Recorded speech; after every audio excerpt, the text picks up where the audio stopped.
And let's just spell it out for you. Echoplex. They put me in a fucking magazine.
All right, everybody, welcome to Downballot. We do the show live every Tuesday, or most Tuesdays, almost every Tuesday, 7:30 p.m. Pacific, right here, twitch.tv/Echoplex Media. We're also streaming live to Odyssey and D-Live, but I don't really like you if you use either of those services to watch live video. I'm just there to counter-program against the chuds.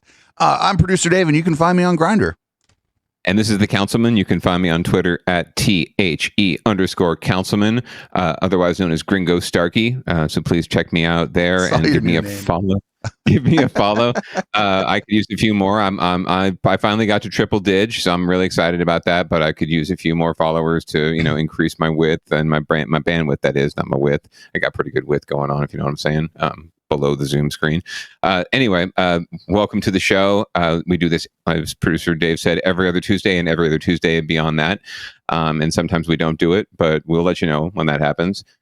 We like to look into local derp and local news from the Bay Area here in California, sunny California, which we'll get to in a second. But we we absolutely want to hear the local shit going on in your neighborhood, in your neck of the woods. If you're not from the Bay Area, if you love what we're doing, we would love to cover your area and some of the local politicking that's going on there. So please send us links, drop into the Discord and the Bay Area News channel, and give us some of your best shit, and we'll put it on the Downballot docket. But yeah, I'm looking forward to getting into it. I got the window open. I got my beer cracked. I got my bong right over here ready to go. So I feel like I'm ready to, and you reminded me with your water to, hydrate. Yeah, so, the water. Yeah. Just real quick, check out all of our shows too. You can just search on your podcast app for Echoplex Media. We have a new show that historian Matt's taking the lead on. It's called How the Tech Are You? It's a technology show. We don't do that live, but we're thinking about ways to incorporate some of that stuff, to do some kind of live stuff with that. We're just not sure what. The show's not long enough to do live, and it happens right before Meltdown Monday, and that handoff would be a big pain in the ass. So we're just, we just don't have enough days. So, I mean, we were already streaming 7 days a week. So if we're going to do a new podcast, it kind of had to not be live. Not looking forward to next Monday having to do that at 5:30.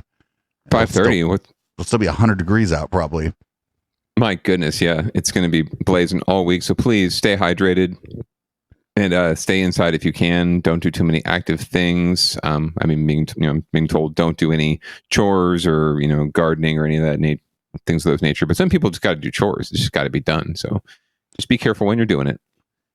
Good trick, by the way. If you live in a city and it's really hot, hop on public transit, ride the transit around for the day. Maybe bring your laptop with you if they got Wi-Fi on the transit, because you can get some work done on there, and that shit will be 68 degrees. I guarantee it. VTA, forget solutions that move you. VTA, you can get your work done. VTA, we have central air conditioning.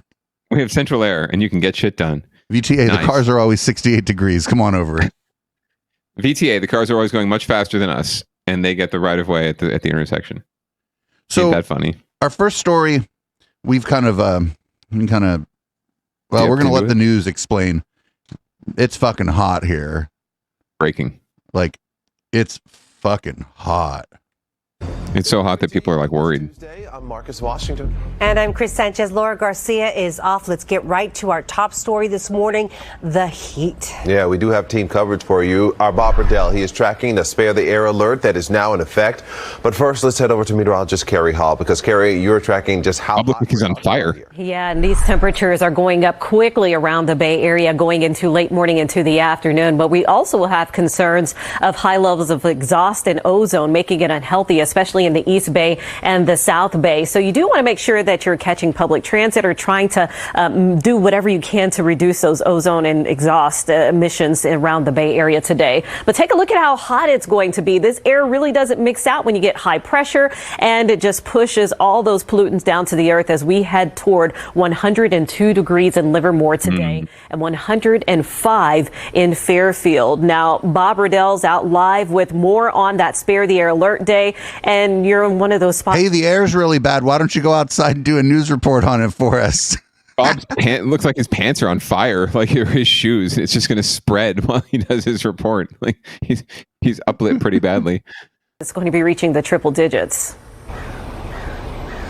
You are correct. Good morning to you, Carrie. And as you mentioned, the Bay Area Air Quality Management has issued the Spare the Air Day, which means that they would like, if you could, to really avoid getting in that car today. If you please walk to work, bike, carpool, take public transit, whatever it is that you do to get into the office, because they want to reduce the level of ozone, the level of smog that will be produced by those cars, because the district's predicting that the smog created by the cars and the hot temperatures combined will make the air very unhealthy to breathe, especially for people with underlying lung conditions. The district writes that bad air can trigger asthma, inflame the lining of the lungs, and worsen bronchitis and emphysema in people. Now, the best time to exercise outside today, of course, is right now in the early morning when the ozone concentrations are reduced. Also, it's much cooler out, obviously.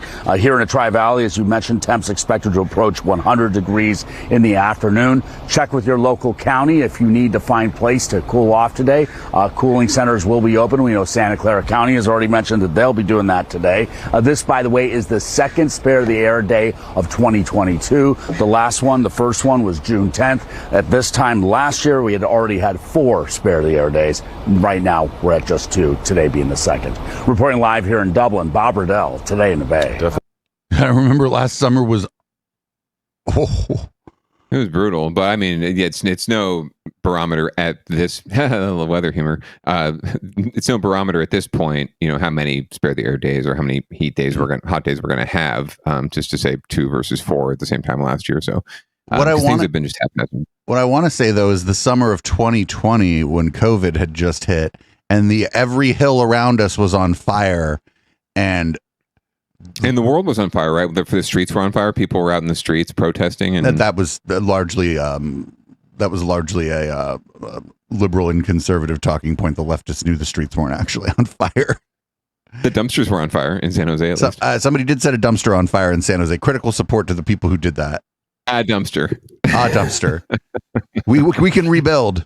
But I just remember 2 years ago when the hills were on fire. And I had to go to the store and I was like, well, I'm glad I'm wearing this mask. I wouldn't have thought to wear this mask if not for COVID. And like there was like soot on the ground and it was fucking terrifying. I was like, is this how the world ends? And is the world going to end while I'm just walking to fucking Safeway? The sky was just, brown or brownish orange, right? Blotting out the sun.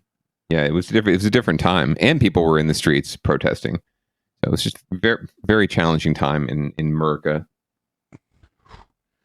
All right, let's move on to winners and losers, where there are no winners, and if there is somebody who happens to win, it's not the person you were hoping wins. But this first story seems to actually be a winner.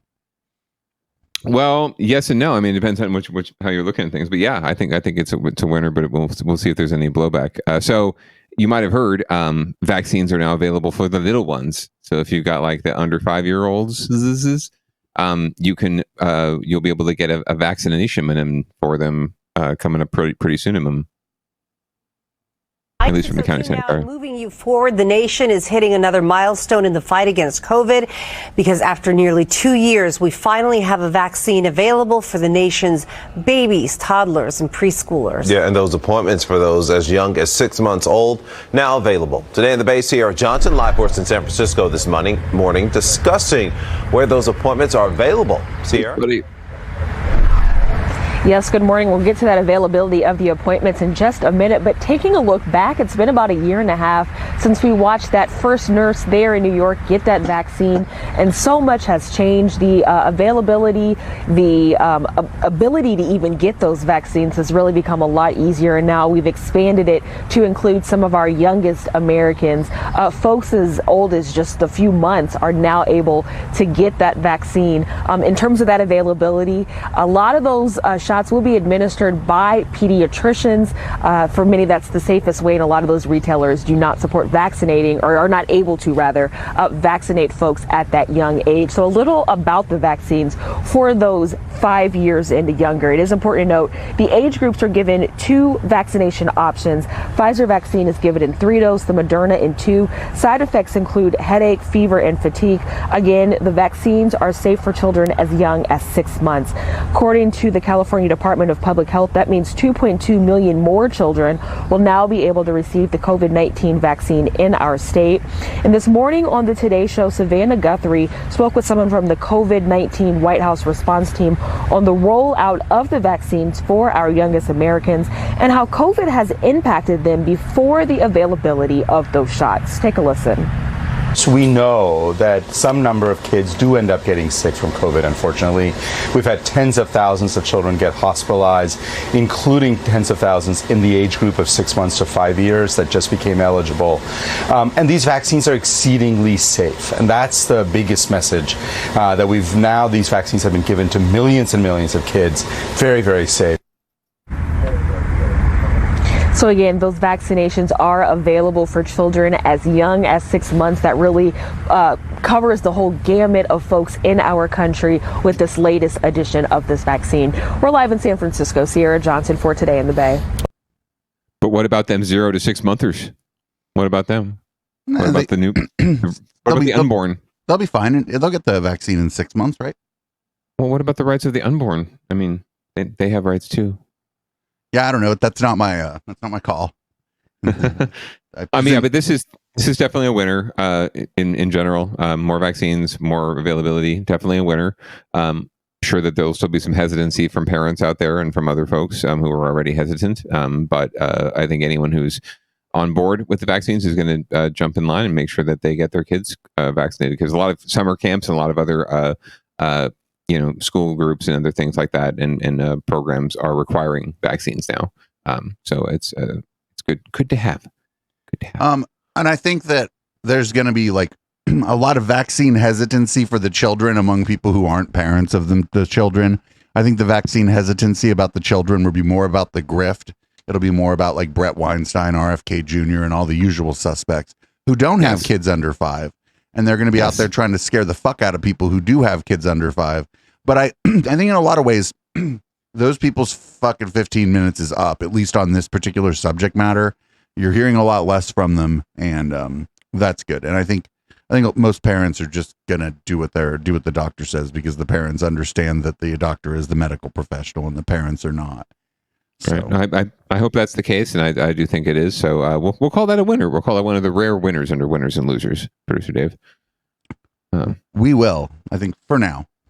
All right, but unfortunately, there are some serious losers this week, and we're going to start with a story that we got into a little bit last week during Downballot Watch, because an avid viewer / listener. One of our amazing followers dropped a note into the chat, and we got a link to a story but didn't have any video. Well, this week we have a little video, and we're going to get back to the story of a councilwoman in San Jose who had a real scare at her home where a explosive device was apparently discovered in her porch. So we'll have more in it from KTVU. Story in San Jose. Police are stepping up patrols in a city council member's neighborhood after an explosive device was found outside her home. KPIX5's Katie Nielsen reports this comes just over a week after someone blew up one of her campaign signs in a neighbor's yard. San Jose police are still trying to figure out who put the device near Councilmember Dev Davis's home, and more importantly, why. Now, due to safety concerns, we are not going to be identifying the location of her home. It should be safe to be an elected official. It is scary if it was targeted. San Jose City Council member Dev Davis and her family had Well, you kind of just did give away the location of her home, but all right. This morning, after a neighbor found a suspicious device in the street in front of her house. About 5 to 6 inches long. We assumed there was a bomb because it had wrapped with tape and had batteries and the fuse, and it looked like the fuse was lit and didn't go off. San Jose police say they called in the bomb squad to handle the device, and their technicians determined it was a homemade explosive. These type of devices can cause... Oh, did it come from the North Bay? Damage. Napa County. So, yes, it's always alarming to us, but even more since it is one of our elected officials here in the city. Detectives are still trying to figure out if this was random or targeted. Davis says she can't think of a reason why someone would target her other than political differences of opinion. I want people to be civically involved and to come and, do public comment at meetings and let me know how you feel that way. And I think there's a way to be civil and to disagree in a civil manner, and it doesn't have to be violent. Investigators are still gathering evidence from home surveillance cameras to try to identify a suspect and say when that person is arrested, they are going to be facing some serious felony charges. In San Jose, Katie Nielsen, KPIX5.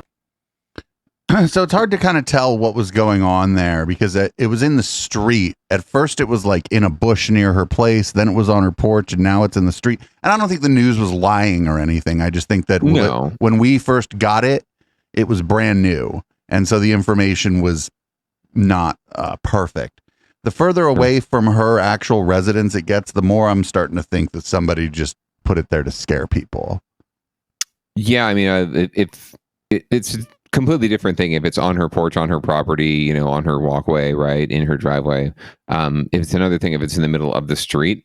That being said, it is quite random that one of 11 elected officials in the city had this happen in front of their home, right? And I'm not at all saying this is because it's in Tony Willow Glen either. It's like it's North Willow Glen. It's the cut.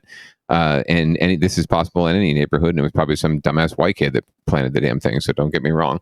But yeah, it's concerning. It is concerning, in as much as there have been multiple instances of folks from the general public who are not so pleased with where things are going, physically confronting council members, confronting our elected officials, our city officials, our staff.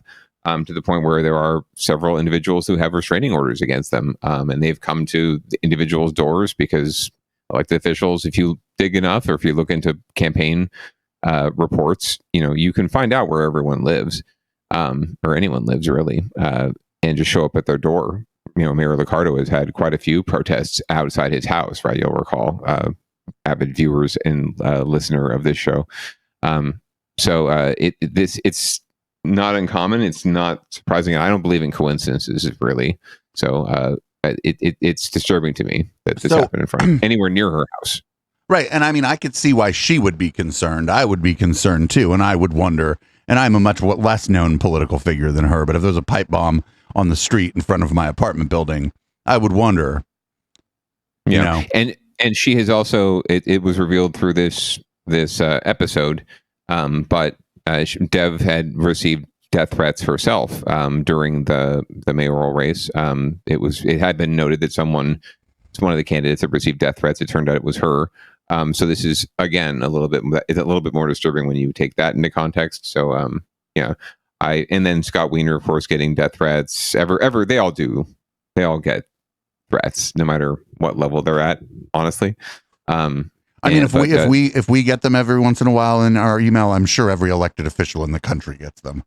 Yeah, and but patterns are patterns, and when you start to see things pile up like this, it gets you a little concerned, particularly for her. And she has kids, she has a husband, and they didn't ask for any of this shit other than supporting her. So, whoever, if it is a targeted thing, for the fuck's sake, back the fuck off. And I mean, not for nothing, if I lived in San Jose, she would have probably been the one that I pulled that lever for, even though I don't agree with her politics. So I think she, her being a woman probably, plays into some of the death threats, because a lot of people are, even if they're not aware that they're misogynists, they're misogynists.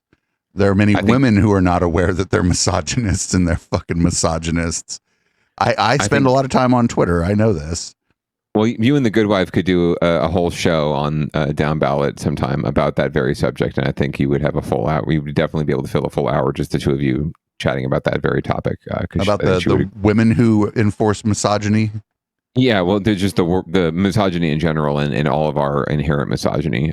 So yeah, I think you would really enjoy talking with her about it. I'll mention that to her and see if she's down to do that. She might. I think a lot of people who this is a little off the beaten path, but whatever. Sometimes the show runs a little long. This is a little off the beaten path, but not for nothing. People reinforce things all the time, negative stereotypes and misogyny, racism, sexism, homophobia. I'm sure that I'm not squeaky clean on all that stuff. And what I count on here is that the people who watch my show check me on it. And what I count on not on the show is that the people in my life will check me on it. And that's been the case in the past. It's been a while since anybody's really checked me on any of that stuff. I think when I talked to Benjamin Martin, the chat really checked me on something I said to Benjamin Martin. But that's just the way it goes. We all make mistakes, and just be, people need to be willing to be, corrected on those things. And like I just said, not for nothing, there's a lot of misogyny going on. And I would imagine that all things being equal, the woman candidate is going to receive more of that kind of negative attention if we're going to use a very mild descriptor for it. Yeah, well, and we'll see. We'll learn a lot from the mayor's race, actually, in the runoff in terms of what Cindy Chavez faces, because I think there'll be a lot of misogyny at play in that race as well, whether any of us like it or not. So we'll definitely be following. Yeah, and I'm looking forward to seeing that, because Cindy Chavez would be I think the person who she's running against is a fucking monster. Yeah, I would have to say that early odds on an endorsement for this entity here will probably swing towards the Chavez camp. Because she I don't believe that she's best friends with Peter Thiel. So no, exactly. So it's one of those lesser of two evils for me, but it's definitely a far lesser evil. Yeah. Also, not for nothing, she's a competent politician. So absolutely, and she'll get shit done, and she'll get good shit done. It's just that she helps her friends, and politicians help their friends. That's just how it goes. That's one of the things that I think Dev Davis would have done a lot less of than other people, is helping her friends. Well, she needs to do more of it, frankly, and she needs to have more friends, because a lot of times she ends up as the lone voice on the council for some sort of position that she can't really even defend, and it's just not politically tenable. So she needs to do a little bit more in terms of learning how to politic. I don't know. Cindy Chavez is an ultimate politician. She knows exactly what she's doing. She knows how to get what she wants, and you got to respect that. Like, for me, if I don't agree with them, if they're not like, let's hang all the X group of people or whatever, if it's not something extreme and they just think that their constituents disagree with the rest of the people in the city and they vote the other way, I think that's fine, actually. I think they're representing their constituents. And if they're the lone vote, they're not getting in the way of anything. So it's true. It's more, it's not so much like being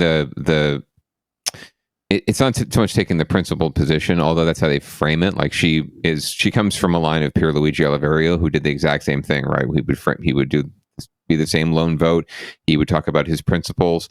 But really, when you're paying attention to the meeting, you find that, at the end of the day, whatever their issue was really getting resolved, or wasn't really that big of an issue.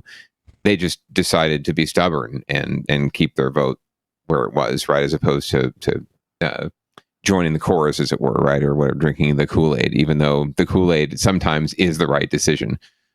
It just so happens that you can walk yourself into traps like that. So, but she framed it that way. She's not in the runoff, and that's she's not in the runoff. I do look forward to the mayor's race, because like I said, it's like a tech bro versus a Latino woman, and so I believe there's going to be some shit.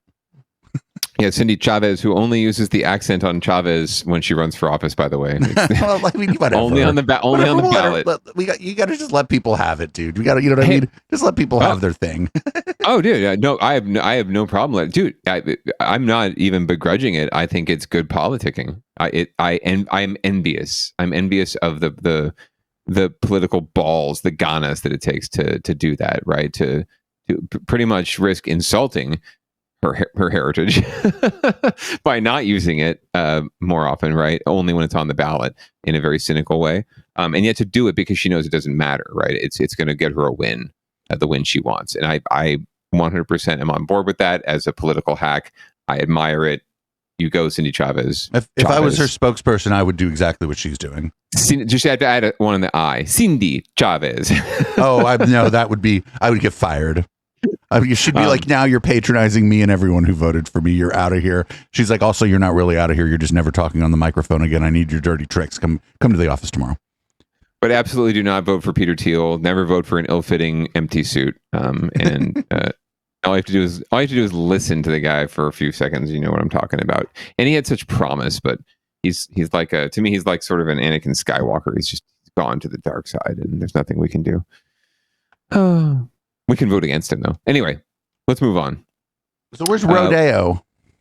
We'll probably find out, but maybe someone from the chat can let us know where the fuck Rodeo School District is. But it's in the Bay Area-ish, because it's on NBC Bay Area, right? And Audrey Assistio is going to tell us more about it.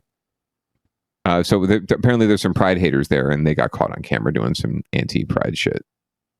It is caught on video. A man in the East Bay cutting down a pride flag outside a school district building. So go ahead and take a look at the video here. You see the man cutting down that flag. This happened on Tuesday night outside the John Sweat Unified District office in Rodeo. The man also cut down the American flag. District called this act a hate crime. our students made a conscious choice also to raise the pride flag in all of our school sites. They did it with the support of adults and the support of our governing board. And this was an attempt to silence that voice.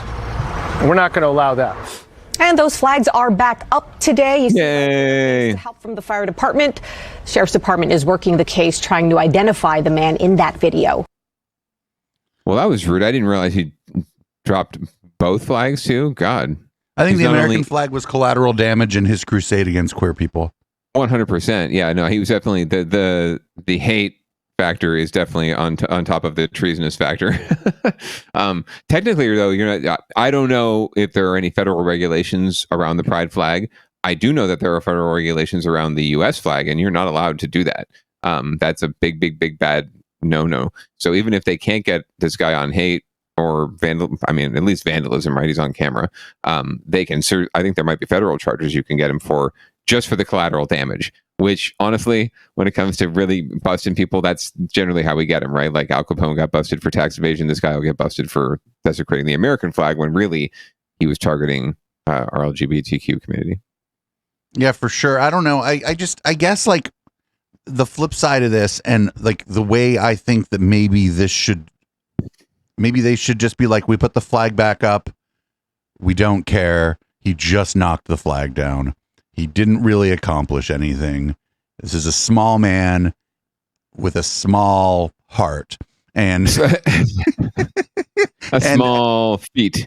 Yeah, this is a small man, and he's not going to come knock the flag over again. So, yeah, it was kind of sad actually watching him. Like he cut the cord and then he sort of backs off, and then the flags fall, and he like gets all scared and like runs. I thought he was going to actually like steal the flag so that they couldn't put it back up. That would have been the more prudent crime, I think, if you were going to do crime. But instead he chickens out and walks away. So coward on top of that. And caught on camera. Yeah. The camera is pretty low resolution. It might be pretty difficult to find out who that guy is. Yeah, the John Sweat Unified School District has to invest in some better surveillance gear. That's for I don't sure. know. Maybe somebody knows his walk. Maybe he's a runway model and somebody knows his walk. Right. I'm guessing. It looks like they can get him by face and by build. If they put the APB out there to the community, someone's going to know something. It's just a question of who's going to have the reward. I'm going to look up Rodeo School District. But again, I just feel like maybe because like he didn't even steal it or anything and he just ran away. I feel like maybe they should just be like, well, this dude he didn't even steal the flag. What kind of criminal is this? Like, you know what I'm saying? Like if they would like sort of insult him as like a coward, I feel like it would be like maybe more like just better rhetoric coming out of the like if the school's like, come at me, bro. Like, well, maybe they do that and he comes out and responds, right? Just because he's obviously looking for attention, right? I mean, he's got to expect that there's a camera there somewhere, right? I mean, it is a public institution, so you've got to suspect that someone's got you. So it looks like Rodeo is northeast Bay, north of. Do you know where? Are you familiar with Hercules? Hercules, right? It's just north of Hercules on the 80.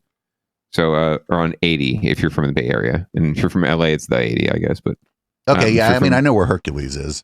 Yeah, so it's just north of Hercules. If you go up 80, another 2 exits, that's where Rodeo is. So it's right on the northeast Bay. So close enough by. There was another incident in Antioch, I guess, that the pride flag got defiled, and they had a problem last year, I think, with getting the pride flag displayed, or there was at least pushback on the council. Not for nothing, Antioch is a problem. Just more broadly. In general, more broad. In more of a fundamental kind of a way, right? So we have I guess we covered this last week. I think we didn't get too much into it, but it looks like local officials in San Lorenzo are holding a meeting after the Proud Boys showed up at Drag Queen story time. Not for nothing, it wasn't just the Proud Boys there. I don't expect people here in like the local news to really be hip to this. It seemed to me like some of them were also groypers, which sounds like a ridiculous thing to be. But just real quick, groypers are like younger, like sort of college age younger men. They're white. They're, of course, because they're like white supremacists.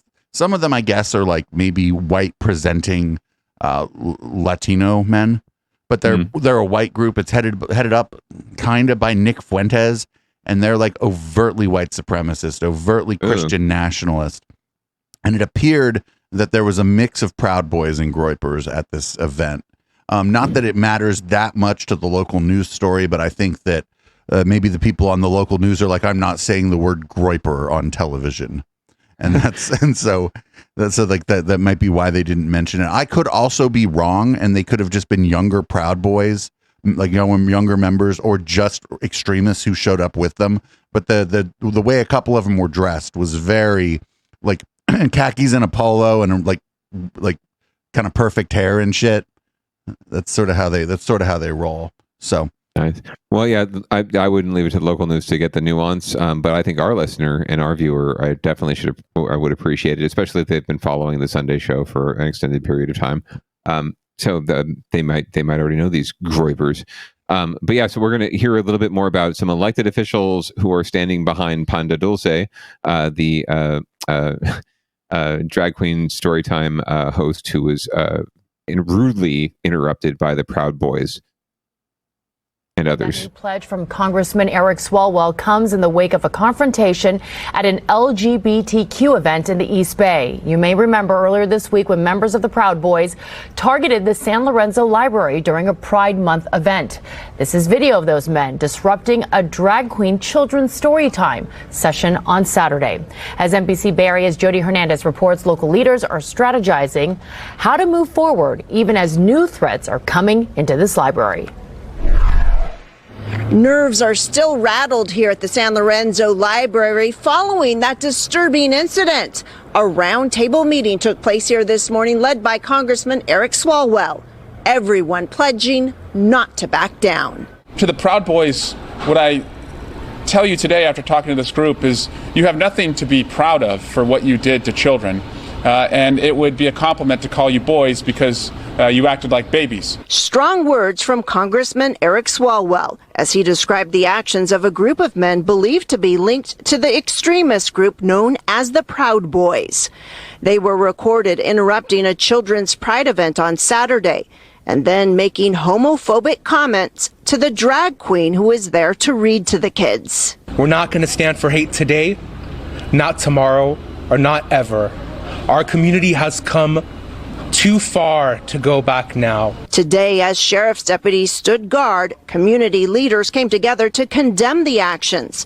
Several have called for the DA to file hate crime charges in the case. This hate has reached Alameda County, and we must push it back. I feel like there needs to be a signal that intolerance has no place in these public spaces, and it was abusive. County librarian Cindy Chadwick says she felt threatened and scared by the group of men and says the library continues to receive threats. Our library here yesterday got a phone call from an anonymous caller and said, you better watch out, we're coming back. Lieutenant Ray Kelly says the sheriff's department is still investigating the incident and hasn't yet given the case to the DA. He calls it a complex investigation. When you're talking about what is free speech, where does it cross the line, where does it become a crime, where does it become illegal behavior. Meanwhile, security has been stepped up and monthly Pride events are now planned for the rest of the year. If the goal from the Proud Boys was for us to run away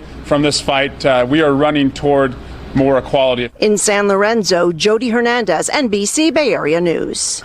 So that's weird the way the police are talking about it, because just because the library is a public place doesn't mean that they can't tell you to leave if you're like disrupting people at the library. And then if you refuse to leave, you're now trespassing at the library. Yeah, 100%. Or if you're threatening, children, especially, or if you're threatening others. And frankly, it doesn't even take, I think, verbal threats. If you look at the shirt that the guy was wearing, right, like kill your local pedophile. You can be threatening, and you could find a way, right? If you're law enforcement and you really wanted to, you could find a way to bust these guys. Absolutely, you could, right? Why not? Oh, I know, because they're white, probably. Right, but the simplest thing is just that they were asked to leave and didn't leave. Yes, and so absolutely. That's like just the simplest thing. It's in trespassing, yeah. Right? And I'm, past that, I'm hesitant to speculate on what the DA's office can and can't do. And I'm also not entirely sure that the police department in San Lorenzo is motivated to investigate the Proud Boys.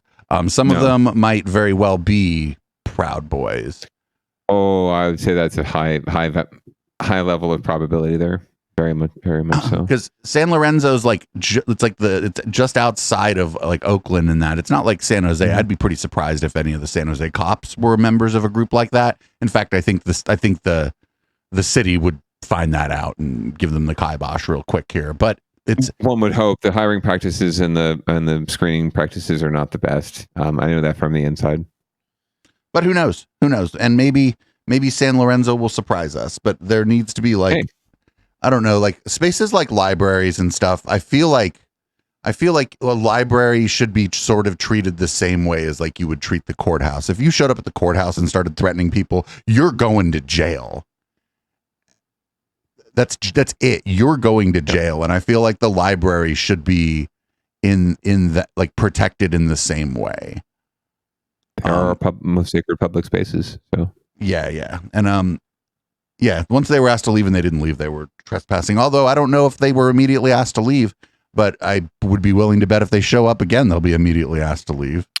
100%. But I wouldn't be surprised if they hadn't been, at least formally, right? Like you have to invite the devil in, right? I don't know if you have to. I don't know if they bothered to ask the devil to leave in the first place, but who knows? Yeah. We'll learn more. There'll be follow up. Maybe not. Maybe not. We'll see because they had apparently someone called and said the Proud Boys were showing up again, but that could just be some person who wants to stir the pot, right? 100%. It's just unfortunate that we have to deal with these threats in the first place, right? You have to take them all seriously, because what are you going to do if one of them does turn out to be true? And like, not for nothing. Get the fuck away from the library, you weirdo. Go there and read a book, you asshole. Yeah, why are you interrupting Pan de Dulce too? Just find something else to find another story time to interrupt. Well, speaking of getting your shit together and getting your shit organized, yeah, it's definitely not National Security Advisor test positive. Don't worry. This was seen on San Jose streets the other day. Many of you may have seen it if you're driving around. And apparently a truck caught fire, and the owner, who was pretty much living in the truck, tried to save the day by getting out of the way, but she ended up on a high-speed chase with himself, and then his truck on fire. And now he's speaking out and letting us know a little background. But if at first, you don't understand, watch the video, and it will reveal everything. It is absolutely stunning video, and tonight we're seeing this box truck from a new angle. We told you about this earlier this week. The truck burst into flames on 101 in the South Bay, starting spot fires as the driver tried to find a safe spot to pull over and put out the flames. NBC Bay Area's Tom Jensen in Sunnyvale tonight, where the owner of that truck and his girlfriend are now trying to rebuild because they were living out of it. It's a story you'll see only on NBC Bay Area. A San Jose man captured the burning box truck as its owner tried to get off the southbound 101 at the Montague Expressway exit Tuesday afternoon. The truck's owner, Mike Luhia, tells NBC Bay Area he couldn't get the fire out, and he worried 2 propane tanks in the box would explode, possibly hurting someone or damaging dozens of vehicles around him on the roadway. Yeah, I was just trying to do the right thing and not get anybody else hurt by it, so I wasn't doing any heroics. I was just trying to get it out of the way. CHP closed the highway for about an hour, and firefighters worked to put out spot fires started by the burning truck. And Luhia sped past a Sunnyvale gas station and down Lafayette Street to an open cement plant lot where more firefighters worked on his truck and spot fires around it. They put those out real quick, and they helped me clean up afterwards, and these guys were fantastic. He says an overheated power system and battery started the fire that torched everything that he and his girlfriend owned. We have nothing now. Nothing. Long term, we have nothing. Again. The couple had been living out of a vehicle but was able to work and save enough money to buy the truck, and after months of work, Mike had finally converted it into the couple's home. He estimates their losses to be between $25,000 and $30,000. And yeah, it was almost complete, and it had a side door, and I was proud of it. It looked good. Yes, it was. He built it to be really nice. The bathroom, everything. but it's all gone. The Red Cross gave the couple a few $100s to help them with short-term needs. Yeah, they're supportive, and it'll get better. And after just one day, nearly $5,000 in donations have poured into a GoFundMe page that was set up to help rebuild their home. In Sunnyvale, Tom Jensen, NBC Bay Area News. That $25,000 is a low number on on that truck too. That truck, if that was if that thing was only 25 grand, that had some miles. We've had to for sure. I've had to buy trucks like that for my business in the past, and it was painful. North of 25,000. We got one for less, but it was through a friend, and that fucker had some miles. Yeah. It had some miles. They'll go forever, but yeah, that was. I mean, that's a low estimate. Not that probably doesn't even include anything that was inside of the thing. It was just the value of that truck. Yeah, and I want to make it very clear. This is not a get your shit together for the gentleman and his girlfriend who were living in the truck at all. They do not have to get their shit. I mean, they definitely have a lot of shit, unfortunately, they have to deal with now.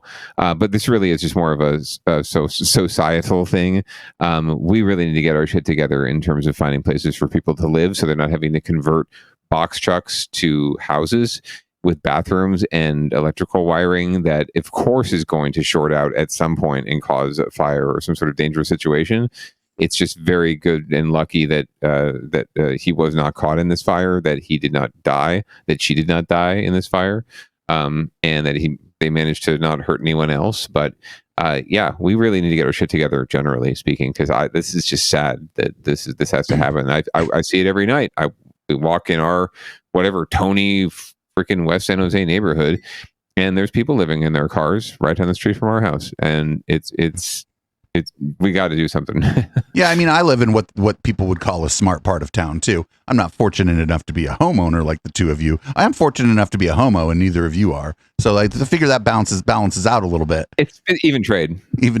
But I see it in my neighborhood too. The unfortunate thing that happens here is that the police don't do anything really to help anybody. You know what they do though? They make sure none of them people are on the strip ever. You show up on that strip and they think you're unhoused. Ooh, the police here are not going to treat you kindly. Yeah, and that's just generally speaking, not when there's like a Super Bowl, right, or some sort of major public event. When they actually have a specific policy that says, you can't be here in these nice parts of town because we have people who are coming to town and they can't possibly know that this is a city and that people and that we have problems, right? As if every city doesn't have the same issues, right? It's just we try to hide them because we're some sort of like a Mayberry RFD suburban community, and we don't want to admit that we have big city problems. But maybe if we did, we might be able to solve them, right? Like, are you familiar with 12-step programs, Producer Dave? Obviously, they're like, kind of cultish, but... Oh, I'm not. No, I would rather people get actual help. But regardless, the first step of almost every program is recognizing that you have a problem. And I think that's certainly something we need to get done pretty soon. Right, but I mean, I would just rather people visit cognitive behavioral specialists and addiction medicine specialists and mental health professionals and people who have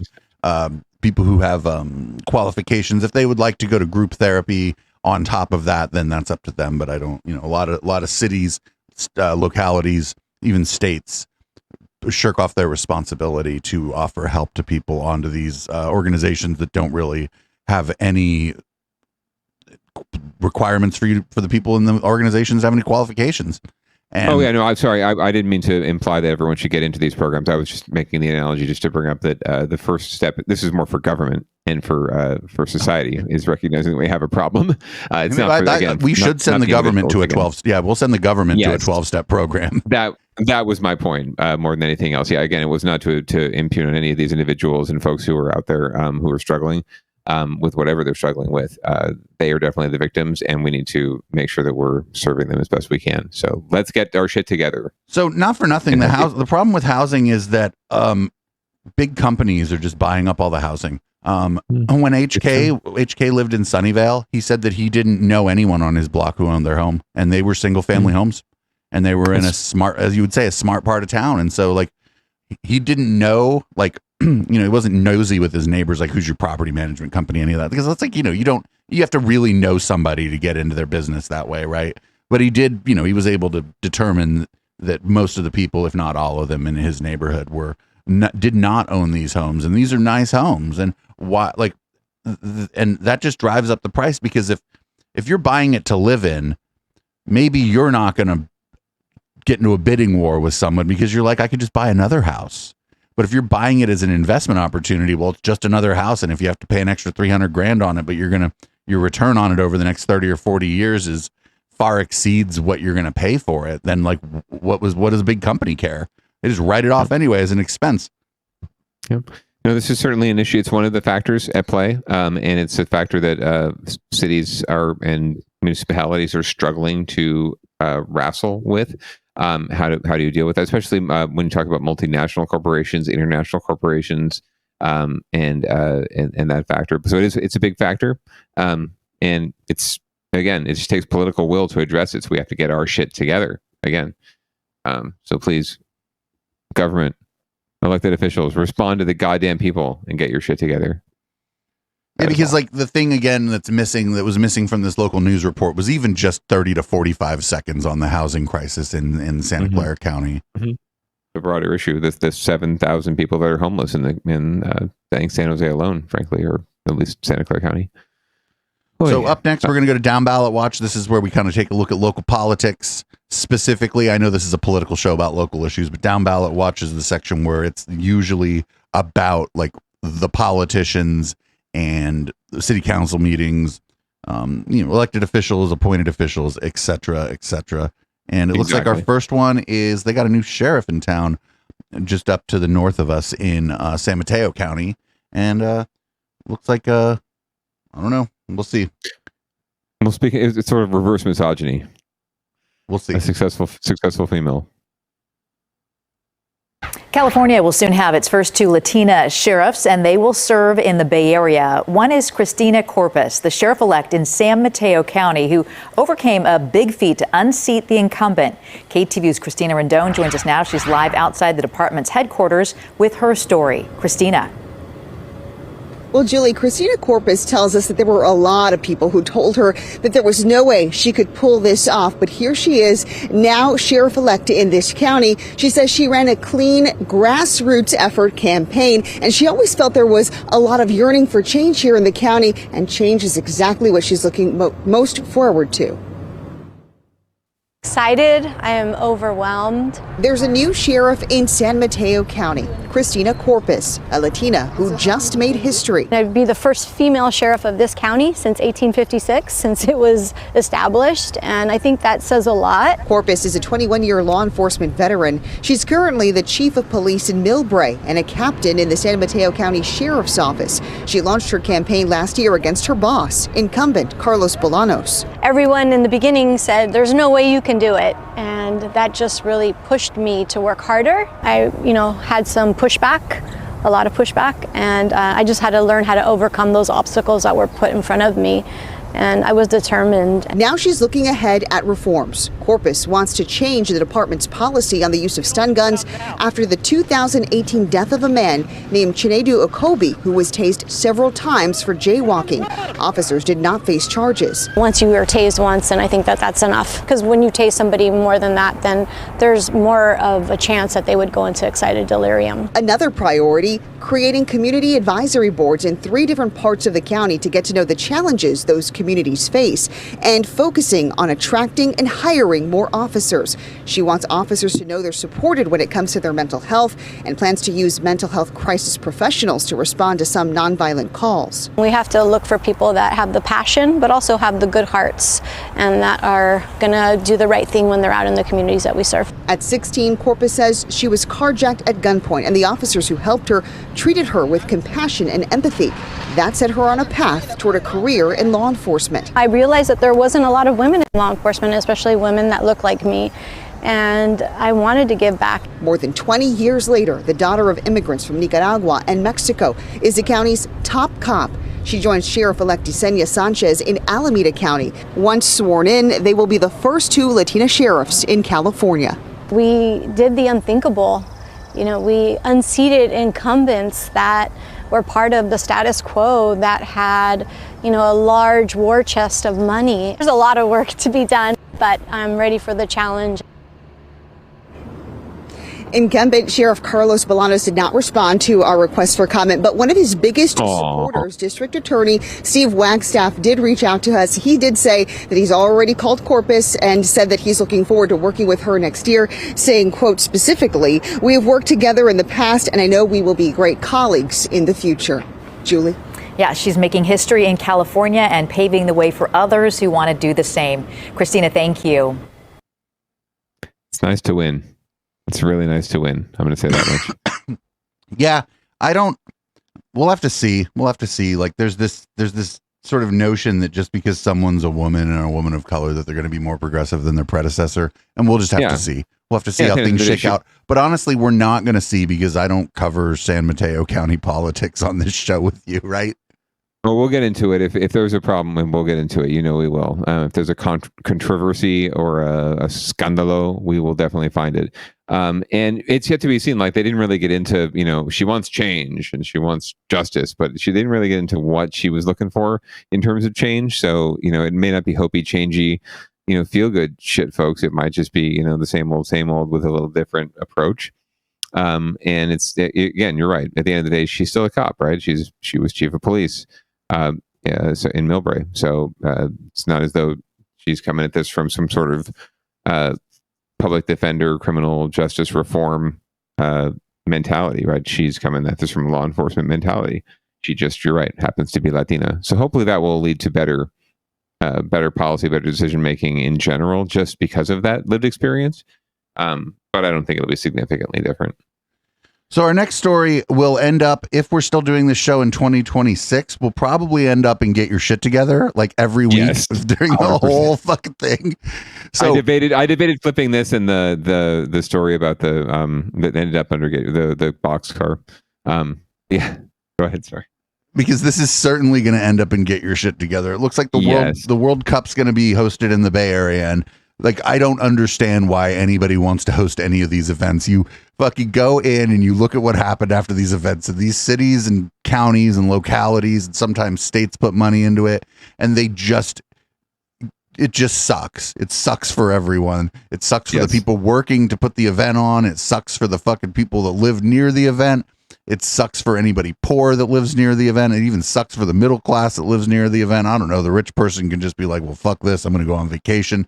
Well, the good news is with Levi Stadium, there aren't a whole lot of poor people that live really close by. There are some middle class folks, so they'll probably be pretty pissed. But you're right. You hit the nail on the head. We don't even have to watch the clip, honestly, but it's kind of like a gender reveal party, so it's kind of fun. The Golden Gate City of San Francisco and the Bay Area. The San Francisco Bay Area selected as one of the 11 host cities in the United States for the 2026 World Cup. The matches will bring soccer fans from all around the world. A big win for the community and the local economy. KTVU's LaMonica Peters joins us now live from Levi Stadium. And LaMonica, the stadium will be one of the sites to host the games. That's right. Mayor Lisa Gilmore says she wrote a letter back in 2016 asking FIFA to let us host the games here, and now she and the entire city is celebrating the selection. She and the entire city council of San Francisco and the Bay Area. I'm ecstatic. I'm so excited about it. I'm a soccer mom myself, so but this is not like being a soccer mom, Lisa. And it sounds as though they're saying Santa Clara, California is hosting Santa Clara knows how to host a major sporting event. Levi Stadium is home to the San Francisco 49ers and hosted Super Bowl 50 in 2016. Mayor Gilmore says she'll know just how many games they'll host sometime soon and the economic impact the World Cup will bring to Santa Clara. I expect our hotels and our restaurants and sales tax and hotel tax to really go through the roof during this 2 or 3 week period. Pretty tremendous, probably at least double Super Bowl. Gilmore says more children in Santa Clara play soccer than any other sport, and the games will be the perfect opportunity for them to see their favorite players in person. One soccer fan says the game is slowly becoming more popular in the U.S. So I definitely think it's making strides and getting to what it Soccer has fan. of value in the other places. But definitely, I feel it's one of the best For games. So 2 billion soccer fans worldwide. Santa Clara is home to nearly 130,000 people, and Gilmore says residents can expect some streets near Levi Stadium to be temporarily closed during the games. People from all over the world will come to Santa Clara, and that's exactly what soccer fans are looking forward to. The whole city will be pretty much full of football fans, so definitely a great place to be. Now, we'll have to wait until 2026 before we can have the World Cup experience here in Santa Clara. But in the meantime, the mayor says they'll be getting ready for the games. Julie? Just one more thing to cheer about, though. LaMonica, thank you. Yeah, no, I 100% agree with you, Producer Dave, in terms of the impact, economic and otherwise. It just it never pencils out for the local community, financially or otherwise, and it's too big of a hassle. But yeah, people crave this, right? They crave the attention. Economic development officers and elected officials, they crave this. The Lisa Gilmores of the world crave this kind of attention. Because it makes them look good, right? And all the buildup. And by the time the thing actually happens, they're probably out of office or they don't have to deal with the fallout. And if they do, it's people have short attention spans anyway, so it's not that big of a deal. Everyone's just on that sugar high from the event itself. So it's really this craven search for attention more than anything else to be one of the host cities. And you're right. It's almost like a blessing or a burden more than it is a blessing.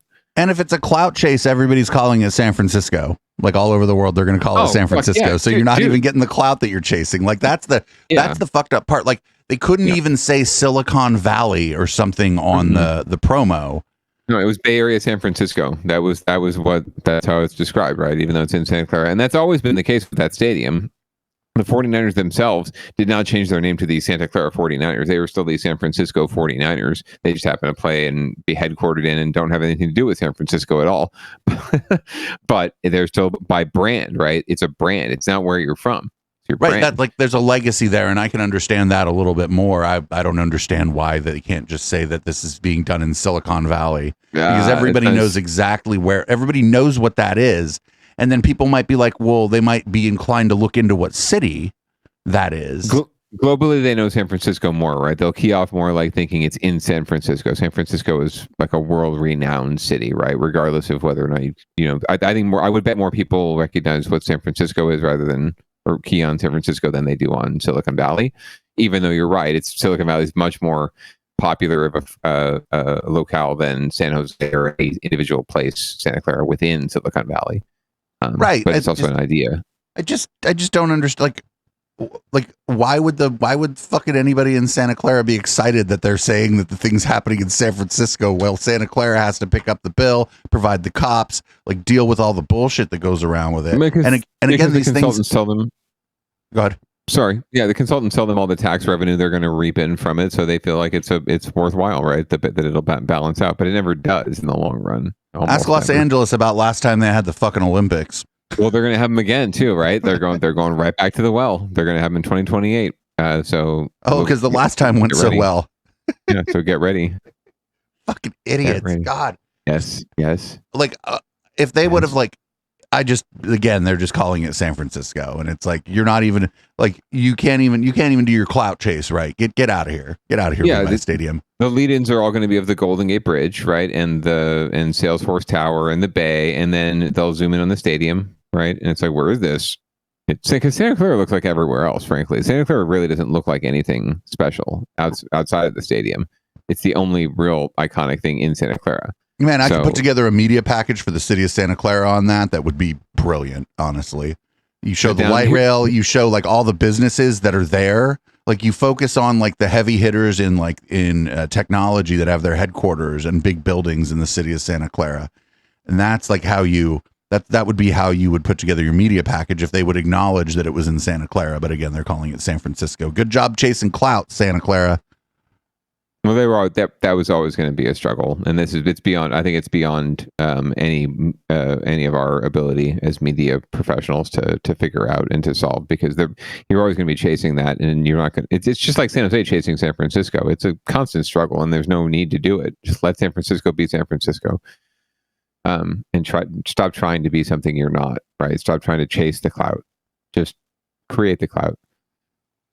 Anyway, moving on to our final. I think this is our final hit tonight, right? Yep. Another thing.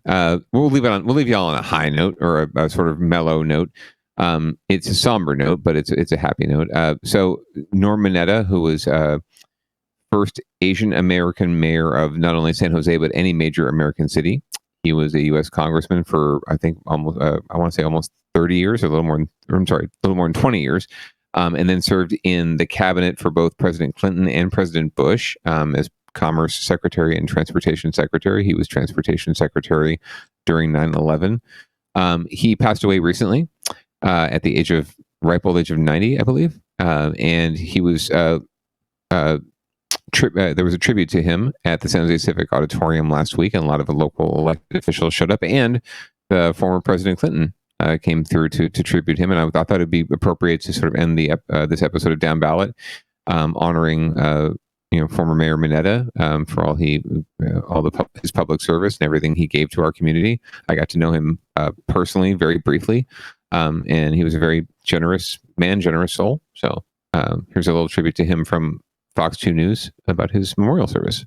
All right, now to today's memorial for Norman Mineta. Hundreds of people came out to pay their respects to San Jose's native son, including former President Bill Clinton. KTV's Emma Goss was at the service and joins us now live with more. Emma. Heather, the memorial service touched on Mineta's outstanding career in politics and his commitment to uplifting those around him and standing up against injustice. The mayor of San Jose, Sam Liccardo, has declared that today be recognized in San Jose as Norman Mineta Day. Our community knew him not as Mr. Mayor, Mr. Secretary, Mr. Congressman, but simply as Norm. Described as the most humble man in politics you'd ever meet, Norman Mineta lived his 90 years to the fullest. So it was only fitting that the San Jose community came together Thursday to honor him to its fullest. At his memorial, San Francisco's former mayor Willie Brown described Mineta as his mentor and political inspiration. But I knew that Norm Mineta was different than any politician you'd ever know and you'd ever meet. These words of praise from former President Bill Clinton. I'm glad that I had the fortuitous opportunity to make him the first Asian American ever in a presidential cabinet. I'm grateful to George Bush, who, when Norm was asking me should I serve with him, still hated my guts. Mineta was deeply religious and committed to the Methodist Church. He once taught Sunday school decades ago. This man was in his class. When I found out he was running for mayor, I said, that's a guy. That's a guy the Japanese community needs to lead. Leon Panetta recalled Mineta's heroism on the day of 9/11 when, as transportation secretary, he grounded all airlines. Norm made some very tough decisions that day at a very tough moment for our country. But the decisions that he made saved lives. A man whose family suffered the injustice of incarceration along with other Japanese Americans during World War II, Mineta dedicated his life to fighting for a democracy that serves everyone. And none of this works if we're all not looking out for each other. That was something that Dad taught us. The Mineta family has identified 4 organizations that were deeply important to Norman Mineta and invite the public to make a donation in his memory. We'll have a full list of those organizations on our website, ktvu.com. Heather? It was really nice to hear from his son as well. Such a good and remarkable man. Emma, thank you. So there you go. A life well lived in service to transportation.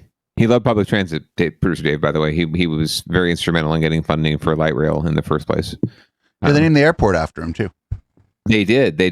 He and Rod Diridon, Sr., who was a county supervisor and is the namesake of the train station downtown San Jose, they had a joke between them. It was that Rod revealed during the memorial that the question was asked, is it better to have a train station or an airport named after you? And they were both in their own camps. to the end, to the bitter end. It was their only disagreement. So here's to you, Norm. If we're talking public transit, that train station is public transit. The airport is an airport. So yeah, correct. Even though it's a public airport. But anyway, cheers to you, Norm. Rest in power. 90 years. I only wish all of us could have that long on Earth to do good things and to have great memories and experiences. So cheers to you. And do you want to read us out, Producer Dave? Yeah, I'll read us out. I usually don't read any of the shows out. I usually make the rest of y'all read us out. But let's go, everybody. This has been Down Ballot. Thanks, podcast listeners, for checking out the show. I see some web traffic coming from a few of the different podcast apps from the Down Ballot show, so that's good. Make sure you check out stuff on our website. Follow us on Twitch, twitch.tv/Echoplex Media. Find us on YouTube. We're not really pushing that too hard, considering all things considered, but you can find us over there. Find us on Odyssey, and of course, you can always just give us money. Give us money at patreon.com/Echoplex, or for other ways to support the show or the channel, go to echoplexmedia.com/support. After Down Ballot every week is Local Love. Local Love is our local music show. This week we don't have a guest. It's an open panel. We're probably going to keep it pretty short because I'm pretty tired from the heat today. But you can grab Local Love on your favorite podcatcher, or you can check that out live. It starts not long after Down Ballot, usually right around 9 p.m. Pacific, and you can catch that here at Twitch. You can also catch it on Facebook Live, which I wish we didn't have to do, but you gotta go where the music people are, even if it's just there to try to drag them over to Twitch. Councilman, thank you for joining me once again this week, and I will see you next week. Sounds like a plan, Producer Dave. And find Producer Dave on Grindr. That's right. This is Locals by Audible Smoke Signal, and I'll see some of you on the flip side. And goodbye, podcast listeners. Peace.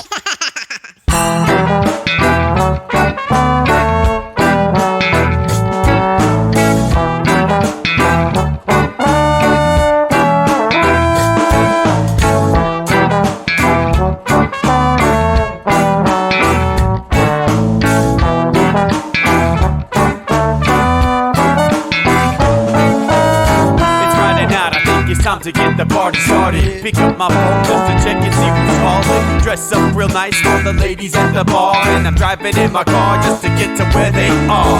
Here at the local scene is where I plant my feet. It's where I smoke my cigarette and I hold my drink. I look at all my friends, they're all blazing green. Here at the front of the stage waiting for MTV. Where are those guys who's standing next to me with a pipe in his hand ready to blaze for me? About 5 minutes later we're all singing Queen. I get the fuck up on stage, man, rock the scene, yeah.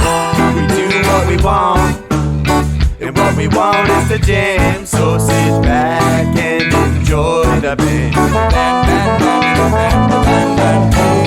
We do what we want, and what we want is to jam. So sit back and enjoy the band. Enjoy that band. I turn and head back to the bar for a refill, man, because you know where we are. We're headed out to the car to smoke another one and another one. Now just when the magic starts kicking in, I hear relapse playing, you know it's time to head in. Alright everybody, now it's time to grab a new drink. Spark it if you got it and then pass it to me, yeah. We do what we want, and what we want is to jam. So sit back and enjoy the band.